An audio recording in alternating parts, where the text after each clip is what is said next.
Hey, boys and girls. It's time for Uncle Jay Explains the News.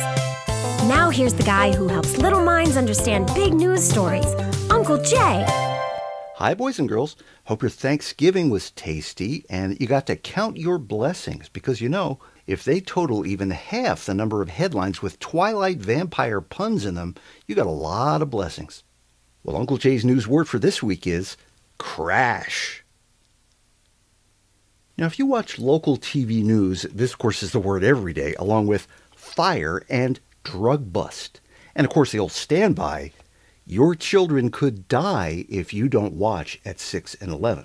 But this is bigger than local news. One meaning of crash is to sneak into a party. And last week that happened at the White House. Boys and girls, the security at the White House, if you can believe this, is even better than at the airport. For instance, all of the women's fancy designer handbags had to be transparent and have only 4.5 ounces of liquid. And yet, this couple managed to get in and get all the way to the president and the vice president and, anybody else rude enough to upstage everybody. And then, like everybody who's trying to get a TV reality show, they admitted that they were just hiding in the White House attic the whole time. Okay, but the biggest of the week was when Tiger Woods wrecked his car late at night. Now, nobody is exactly sure what happened along that street, or if something might have been in the roadway that wasn't supposed to be there. However, some people say it was Tiger who had been leaving his putter on the wrong fairway and had received a penalty stroke from his wife.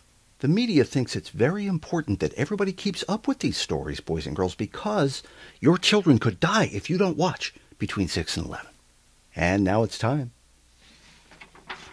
to answer one of your news questions. This week it comes from Gary in Easton, Pennsylvania. Hi, Gary. Gary writes, Dear Uncle Jay, I wanted to ask what you think should happen in Afghanistan, but my dad says almost nobody knows enough about that, so why don't we all just shut up and let the president and the generals do their jobs? Is he right? Thanks, Gary. Well, he may be right, and some people would say he's pretty far left, and before January 20th they would all say the opposite, but still.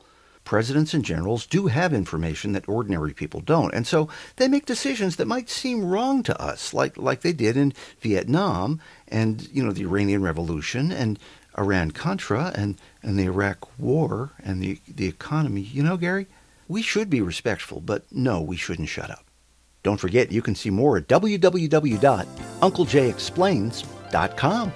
Check back every Monday when Uncle Jay explains the news. And remember, a great kid is great news.